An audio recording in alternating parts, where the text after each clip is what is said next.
Hi everyone, it's Pedro Baez, Go for Glory Stable. Today is January 18th, 2026, and this is the weekly update for the prior week. As usual, please like or subscribe as it helps the YouTube channel. And all right, so um, just for some high level stuff. So this week was, I would say, overall good week. Overall, I say it's a good week. Enola had a really powerful win. She had a really nice win on Friday. Great win photo.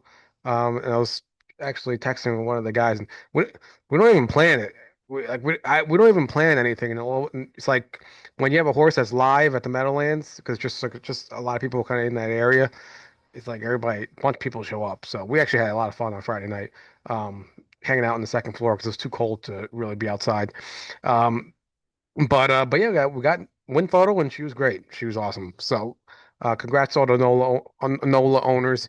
Soho Skyfall. Now we know.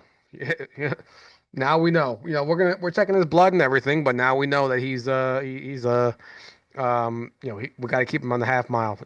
So we'll get to his video and everything later, and then Skybox continues to be a revelation. Especially at the mile at the Meadowlands, he continues to be a revelation. So, um, anyway, so we only had three horses racing, and then as far as other things going on, gear, there's still some gear being shipped, so keep an eye out for that. Um, I'm just looking at my notes right now. There's no detailed update on the babies today, so all the babies, Paul's moving along. You got the update last week in much more detail. Rob's baby's moving along. Rob will start timing them next week. It's just with the crazy snow, he hasn't been able to do much any timing, with a watch because just look at the weather. Meadowlands is canceled today. So today's Sunday, the 18th. So it's been rough over here. So that's the babies are all well, and the 3-year-olds are all fine. So that's from that regard. Let's see what else. Videos, as usual. Any videos, keep checking up our YouTube page because we keep putting videos up all the time. Usually once or twice a week, we'll just pop some things in there, and some of them pretty good. Some of them a little grainy, not high definition, but we're getting there. The goal is that you just have something. Hopefully, one of your horses are in there, and you can kind of see how they're doing. We gotta get more from Paul, so I gotta talk to Paul. We gotta get more videos from Paul. Um, but we're at least getting some from Big Z. Every week. Um, Tax email, everyone's topic no one wants to talk about, but that was sent out last week on just the 1099s and the K1s. So if you can please just get back to me or Charlie on what you're looking for, and we on our side we will once we kind of hear back from you what you need, and get the information, then we will get the that get things out to you guys as soon as possible. And then by the way, when I say K1 by the end of March. That's like a drop that date, end of March. If we can get it in February, if we can, all the stuff can be together and go out in February, it will. It's just I'm saying that's a lot more complicated process. 1099s, you'll get them pretty quickly, uh, most likely by the end of January or beginning of February, the latest. But you'll get those 1099s pretty quickly. The K1s, they're more complicated, so they take more time. So that it won't. Like I said, the end of March isn't the when it's expected, but it's just kind of like a drop dead date, and if we can get them earlier, we will. So that's that. So just keep that in mind. It's just something we got to deal with, um, in as horse owners and things like that. So anybody who got that tax email, you're the ones that it's applicable to. If you didn't get a tax email, then don't worry about it. You're under the threshold or for the year. So anyway, so that's the taxes. What else? Kind of sticking to like administrative stuff is December statements. So those we actually have the December statements ready. Um we're actually getting together the annual statements. So we don't want to have to deal with sending like 1,000 emails. So basically, hopefully you'll get one email with your December statement and your annual statement. Your December statement is obviously for the month of just December, and then your annual statement is for the whole year. So uh, January through December, like year to date activity, and you'll see like every single horse that you've owned. Even if you don't currently own it as of right now, you'll still see it, and you'll see kind of how you did with it. Um, and then it'll be the whole year summary. So basically, you can use that to help with taxes, documentation, or just just to kind of see it, just to be like, all right, here's you kind of have it in your own records of how I did, how your horses did for the year. So that's what's taking that's the hold up. So we're targeting next week, and like I said, if it was only December, it would have been done already. But we just want to get the annuals out with the December statement, so you can get them both one email, and then you're good to go. So that's the story with that. What else? I'm trying to think of anything. New horses. So we did buy a new horse. We're just not in the website yet. We haven't announced it yet. Her name is For Whom the Bell Tolls. So it's like there's a Metallica song, I think, and um, Charlie said something else. I can't remember what he said. For Whom the Bell Tolls. But uh, so we bought a new horse. This is her name right here. It's a 3-year-old. I don't have a picture, a nice picture, so we're gonna just put a picture of her racing. It's a long name for whom the bell tolls. She's a 3-year-old Huntsville filly. She was $102,000 yearling, so she's bred very good breeding. The owner knows Rob, so that's where the connection came from. So basically, he let Rob know that she was up for sale. The owner's a big time baby owner. He only wants like New York Sire Stakes or better. So he doesn't want Excelsior and non-winners of two, non-winner. He doesn't want to deal with that. He wants only the top. So which is fine. We're okay with racing Excelsior and non-winners two, three, four, all that stuff. So she has one pari-mutuel win, so she fits non-winners of two. She made almost 50,000 last year as a 2-year-old and 12 starts, which is excellent. Adios, my Lindy made I think like 40, 30 something thousand. So she's New York and Massachusetts eligible. So just letting you all know, she's New York and Massachusetts eligible. So which is why we wanted to get this deal done. And she's a big, beautiful filly. So she's not the greatest around the turns. She's not going to be like a trying to think who's our good half milers. The Soho Skyfall types. You're not going to see her buzzing around those turns, like those half milers do. And she doesn't have that quick acceleration to just like fly like that. But she does have some acceleration, so she's not bad. She has good speed. She can race in the front. She can race when coming from behind, and she's pretty nice, and she can actually develop pretty good uh, as a 3-year-old. Now, when I say she's pretty nice, I'm not saying she's not a New York Sire Stakes horse. She's most likely going to be an Excelsior for us, and Massachusetts Sire Stakes. She's gonna in the divisions, like the three divisions, three legs. She'll probably be competitive. She will be competitive, most likely. Um, but she might win some of those legs, but she's not a geologic type. She's not going to be 1-2 every single time. She'll be depending on how the legs shake up. She'll be competitive. And then the final for Massachusetts, it's going to be tough. So it's going to be fighting for crumbs. So that's kind of why they're selling her. Is yes, it's going to be tough for her to win the Massachusetts final. There's just really good fillies in there, and she's not a New York Sire Stakes horse. So she's more of an Excelsior. The plan for her is Excelsior, a lot of non-winners, two type condition races, and then Massachusetts at the end of the year. And then we're going to stake her to some other stakes as well. So we'll get that up, communicated and emailed out, it's just so crazy right now. You guys don't see it. We only got 5 horses racing, but on the backside, on the back end, there's just a lot going on. So she is in Florida. She will be in Florida. She's been in Florida right now training or jogging, and she will stay there for another month or so. And then Rob, he just says he doesn't want to. He just says she's doing fine down there, so we'll just pick her up like a month, or she'll get shipped up in like a month, and when it's a little bit warmer up here. So that's her story, and yeah, she's really nice. So we got her.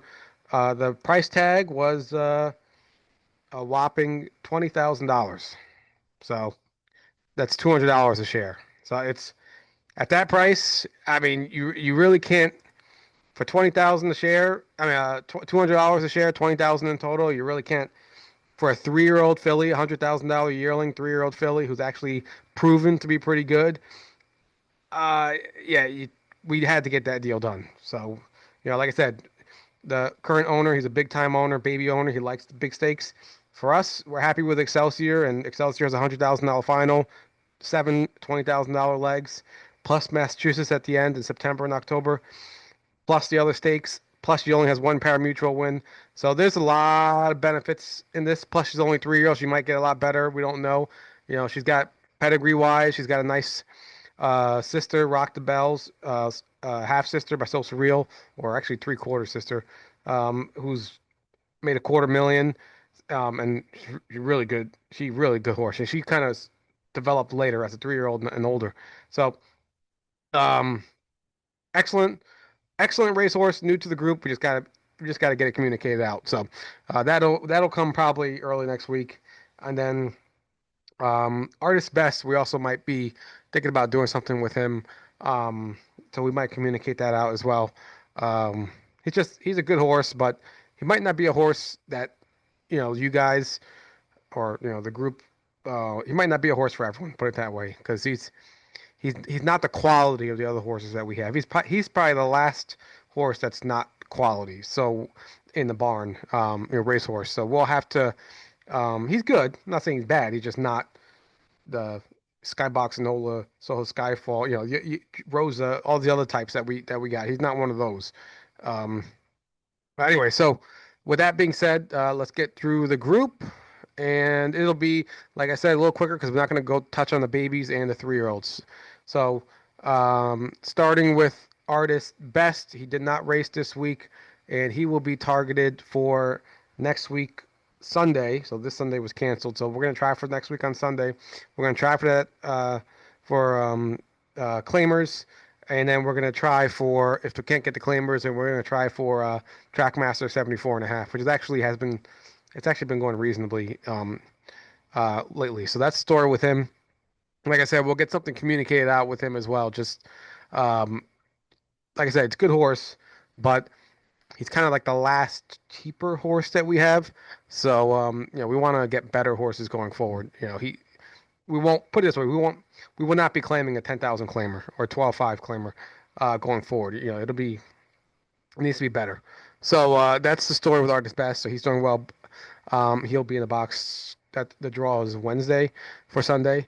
Boistel, he is coming back next week from his vacation in Binghamton, New York. He's doing fine. So he's going to come back next week, like I said. Um, Anola. Anola had a big time race, and we got to show this replay because this was a good race. So let's get this going. She's the seven horse right here, and we were bet down to the favorite, and I was telling people we were 7-2 more in line. I was like second favorite, 7-2 more in line. I was like, I don't know how that happened. We should have been 5-2 max, 2-1 more in line. But anyway, she ended up at 6-5 betting favorite, so the bettors knew they knew she was the best horse in this race. So there's Jim Rohn Jr. getting off the gate, and that 8 that broke was actually a pretty decent horse for Per Engblom, and he just has a lot of breaking issues. So that was one horse we didn't have to figure out, we didn't have to deal with. Then Nola gets to she's just grinding to the front over there, and this is kind of when you got a horse that's live, that's like a favorite, and this is kind of what you have to do. Just I forgot what I was telling the guys. Just you know, bottom out the field. You know what I mean? Like, don't even. So here, that 5, you see that 5 right there? He's kind of like a little steppy, because Anola's she's rolling. I think she's doing like another 28 and 2/4. And that 5, you could tell he's kind of like he's acting a little steppy here, trying to keep up with her. He's trying to keep up with her, trying to keep up with her, and she's just flying. And eventually that 5 breaks. It's kind of like a speed break because look, she did a 28 first quarter and then a 28 and 2 second quarter. So she really flew in that first half for trotters. And that 5 broke, and I think that 5 is a half mile horse. This is like kind of like the Soho Scoffle conversation, but he's a half mile horse, and he's not. He's not. He doesn't really do a lot of these fractions, these 56 and twos like that. So there she is. She slowed. The Jimmy slowed it down to about almost a 30-second third quarter. So he just gave Enola a breather, and then he asked her to just finish, and she kicked away. And this two, yeah, the two kind of came up at the end, but she had it in the bag all the way. You know, if we didn't give her a 30-second third quarter, I think she would have won by 10 lengths. But she would have just kept going. She would have won in like 53, 53 and 3 or something like that, or 54 flat. But I like that we just you got a good horse. There's no need to push it. There's no need to. I'm trying to see if we can get a picture of us in the winner circle here. Uh, it's not cooperating with me. Um, all right, story for another day. We got this picture up. Charlie sent it out, but great win. She will be in the box for Friday next week, and at Yonkers Raceway, and hopefully she gets in. It's still opening week, so we'll see if she actually gets in. Um, and she's really good. She's in. Rob said she, as you saw, she did that race, well in hand, well within herself. She was not stretched out as far as using every ounce of her strength by any stretch. So yeah, she's good to go. So she'll be in next week. Um, so yeah, Noel doing great. Gretzky the Great, he will be coming in next week as well with Bowie Stone Invictus, and he will begin his swimming. So he's finally done with his turnout and stall rest. He will begin his swimming. So it's just the next phase of his kind of comeback trail. Invictus, like we just mentioned earlier, he is coming back into the barn next week from his little short vacation. Uh, Rosa, Rosa is she did not get in this week, and she will be in the box for Friday at Meadowlands, and they actually have a pretty. She actually could drop down. There's like a um, well, I say drop down. Although the Meadowlands classes are really ridiculous, but she's actually fits a really good class over there. So we'll see.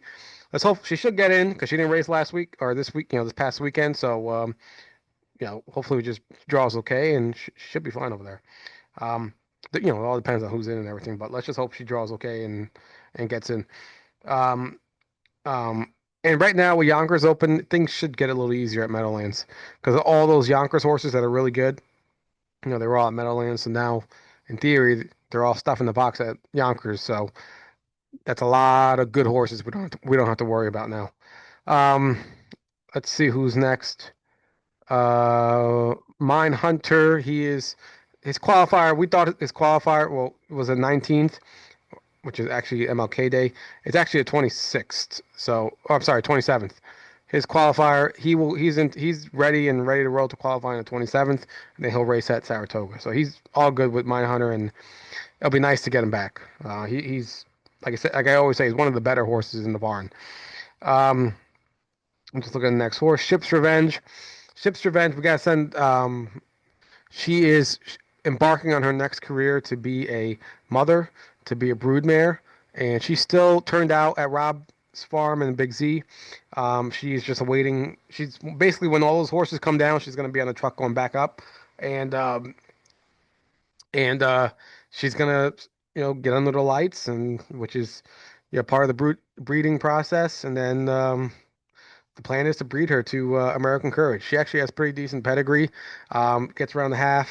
She she always finishes. She always just finishes well, although she doesn't have the kind of like that quickness we look for, but she's not bad. With breeding, it's not about really how the horse did on the track. It's always nice to have to breed to a mare who did a really amazing as a racehorse herself. But some of the best horses in the world, a lot of the best horses in the world, came from dams who didn't, mares who didn't do anything. Either just didn't do anything on the track, either never raced, or were just mediocre. But they have a good family, so then they produce good racehorses. So they're a good producer. So we're hoping that Seven Sea Ship's Revenge could be something similar, and looking to get her foal to be New York eligible.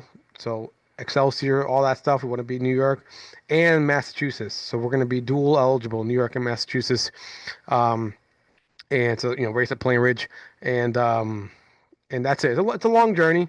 It takes about 11, 12 months to get the foal, and then then you got to wait another year just for the foal to become a yearling, and so it is a bit of a process, but it's a rewarding process, and it's a way to get New York, Massachusetts breds without paying a fortune. So right now the premium on those is out of control. So you're seeing it. The guys who have babies, when we're paying for these Massachusetts breds, there's a major premium for them because it's just supply and demand. There's so few of them. So Sips Revenge, she's instead of we're not going to waste our time racing her in like 5,000 claimers at Monticello. She has more value to us, and plus she'll live a better life, and versus being claimed all the time and going to who knows where. She'll be with us in a nice place, well taken care of by Ali Scavera up in Binghamton, and yeah, that'll be her career is having babies. So wish her all the best, and she's we're very excited to get that going. So the Ship's Revenge, there's only like a couple of people left on Ship's Revenge. We'll kind of talk to you on that whole process, but and she will Ship's Revenge. We will put her up on the site as well as a broodmare. Um, it's just if you're interested, just reach out to me or Charlie because owning a broodmare, although it's cheap, like you'll see, like the monthly costs are like crazy cheap compared to owning a racehorse who's in training. So it's crazy cheap, and that from a cost perspective, but it's kind of like time, and you got to keep paying those costs, for a long period of time. So, you know, it's a very different thing than yearlings because yearlings, you get a yearling and it's only like what 8 months until they start racing. You get into breeding, you don't like right now for Ships Revenge, you won't see her foals race until like 3 years from now. So it's a long term engagement, but some people like it, some people enjoy it, and it is a rewarding thing. So that's going on with Chips Revenge. We will put that on the site eventually. Hopefully next week we'll see. It's really busy, and but yes, if you're interested, and she'll be very cheap too. But if you're interested, please reach out to me or Charlie first, because it's not a typical type of ownership experience. It's very different when you're breeding a horse. So anyway, that's Chips Revenge. Um, Skybox, Skybox raced. He raced on Friday also with Nola. Um, I got into the winner circle for Nola, but I couldn't stay for Skybox. I had to get out of there for the kids, um, because they had to go to sleep. It's too late. He was racing at like 9:20. All right, so Skybox. He is the 7 horse right here. New driver, Brad Chisholm. Colin Kelly picked the 8 horse, which is trained by Doug DeLoyne, and that's probably a very expensive horse because it was like a killer in the Indiana Sire Stakes. And then they just got that horse as a just got him right now. I think he just turned 4. So anyway, there's Skybox. He doesn't blast off to the front, which is to be expected. The 6 and the 4 have really good gate speed, and that 3 is a little better gate speed than I thought. And so yeah, that was to be expected. I mean, maybe if he blasted off. Maybe could have sat there in front of the 5 instead of behind the 5, but this first quarter I think went in 27-1 or something like that. Yeah, 27-1 flat. So yeah, the driver made the good move. Just kind of, and this is what I was expecting. Like I was telling some of the guys, I was like, yeah, I'm not really expecting much from Skybox tonight because there's some really good horses. That one horse who broke was a very good horse. He raced versus Boistel. He was a Ohio Sire Stakes horse, and he was racing versus Boistel, and Boistel was very good himself. So that, and then that 6 Super Duper Cooper is very good. Rob had another horse in this race at 2 who was solid. These are good horses. So I wasn't expecting much. There's Skybox. He's third over right now, which is not really like his game. 56 and 2 first half, pretty quick, but that's not really Skybox's game. As far as coming off the pace like this, he likes to be on the lead or he likes to be first over and then kind of wearing them down type of thing. You know, this thing of coming off the pace and following horses like that, he's never really been that good doing that. But he actually finished really well. So um, at this point, I was kind of like, maybe Skybox not gonna do anything. But then right here, he actually like perked up and he actually finished pretty well. That 8 was flying. Like I said, that's that new Doug Loin horse they got, and you could tell why they bought him, the way he is closed. And right here, I'm praying for Skybox to beat for 4th. We just got nipped. We just got nipped. So we got 5th, and that 5th versus 4th is actually a pretty big difference. But he was good. I think Skybox went in. I want to say he actually raced faster than Enola. If you're like a speed time person, yeah, I think Nolan won in 55, Skybox won in 54, and he closed in 27 too. So, um, he did a 27-3. He did a, but 56 and 2 back half. So yeah, he's really good right now. So um good horse. He's doing well. He'll skip next week just because he's been racing so hard, and he'll be back in the following week. All right, so he'll back in that Meadowlands the following week, Skybox. He's going to be a Meadowlands horse for a long time. He's just really good over there. All right, let's do Soho Skyfall. And speaking of Meadowlands horses, this is the opposite. He is not a Meadowlands horse. So let's do Soho Skyfall. He's a two horse, and I feel bad for him. He just every time he races, it's like last week. The last week was like unbelievable, the worst, sloppiest track I've ever seen, the worst conditions ever, and then yesterday wasn't too great either. So there he is. He's blasting off. He's showing his typical gate speed. He's fighting off all these sorts. Yeah, could we have slowed it down and let that four get in front of us and everything, and the five? Yeah, I guess, but that's you kind of have to be close in this game to be good. So that's his. He has good gate speed, so that's a positive. That's what we want. So 27 first quarter, really fast, and but right here, this is what gets him. So you see his head's a little turned a little bit. You can see his head's turned a little bit to the left. That's because he wants to go. So when his head is turned, and he's done that for us at Saratoga. It's basically he's ripping the driver's hands off. He wants to go, and he's trying to hold him there. He's trying to hold him behind that five. That five wasn't that good. That five, they did a 55 first half. So it, the problem with Soho is he's just getting annihilated as far as the first halves at Yonkers, at Saratoga. He usually does like a 57 first half, 57 and change, 57, and then he closes in like 56 or 57. You know, these are on off tracks. I think last night was a -1 allowance or -1 variant, and he's just being used up way too soon. So all those horses that were in the front, the five, Skybox, even the four that was towards the front, all those horses kind of finished up in the back after that first half, and then basically every horse that came off the pace, um, flew up to the front. So you see, even Brett's horse, the five horse, he finished second to last. So he's just he's not Soho Skyfall is just not he's not adjusting well to the mile, and which is to be expected. He's never raced on a mile his entire life. He's in Australia. He was on a half mile or half mile almost entire time, and a 5/8 like here and there. He never did a mile. So these past few times at Meadowlands is his first go at a mile, and in his qualifiers he didn't do a 54 first half.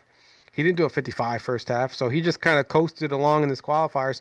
He did like a 56 and change first half, yeah, 56 and change back half type of thing, and easy peasy. That's what he does in Saratoga and Yonkers.